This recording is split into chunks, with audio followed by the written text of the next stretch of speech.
আছে আজি বাক্সা হ'ব নেকি বাদ দিয়ক ঘটনাটোৱে প্ৰমাণ কৰিছে যে অসম পুলিচে নিৰাপত্তা দিয়াৰ সিদ্ধান্তটো শুদ্ধ মৰমৰ হিমন্ত বিশ্ব শৰ্মা সুধীৰ ভাই তোক চাকনি বনাই খাব কথাটো মোৰ নহয় এই ল'ৰাজনৰ কথা ল'ৰাজনক কি কৰিব লাগে অসমৰ ৰাইজে জনাব মৰমৰ সুধীৰ ভাই হেমন্ত বিশ্ব শৰ্মা তোক কলো এনে তই বাক্সা ডিষ্ট্ৰিক্টখন কিবা সেই না তোৰ ঘৰৰ চতলখান বুলি ভাবিছিলি বাক্সা ডিষ্ট্ৰিক্টখন বাক্সা ডিষ্ট্ৰিক্টখনটো সেই তোৰ ঘৰৰ চতল নহয় গম পাইছা ইমান দিন যে গুৱাহাটীত যে ৰাখলি কোনো এটা যে প্ৰব্লেম যে ইমানকৈ নহ'ল তই বাক্সা ডিষ্ট্ৰিক্টত সোমাই দিয়াৰ লগে লগে কালি কিয় ইমান ডাঙৰ প্ৰব্লেম হ'ব লগা হ'ল কিহৰ কাৰণে হা তইতো ভুলতো নাহিবি বাক্সা ডিষ্ট্ৰিক্টত বইনৰ পুতেক গম পাইছা তইতো ভুলতো নাহিবি বাক্সা ডিষ্ট্ৰিক্টত তোকতো চাটনি বনাই খাব তই নিৰাপত্তা দিবা আহিছা তাহাক হা তোক নিৰাপত্তা কাই দিব যোনদিনা তই ৰাস্তাত দাউৰি থাকিবি একলা একলাই তেতিয়া তোক নিৰাপত্তা কাই দিব হা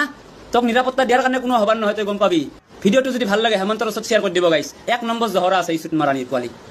এই জুবিন দাক কেতিয়াও নিয়া নিদে অসমবাসী ৰাইজ মোৰ ভিডিঅ'টো আপোনালোকে চাই কিনে যদি ভাল পায় কমেণ্ট কৰিব যদি বেয়া পায় কমেণ্ট কৰিব আৰু ভিডিঅ'টো হেমন্তৰ ওচৰত শ্বেয়াৰ কৰবা কেতিয়াও নাপাহৰিব জয় অসম বাই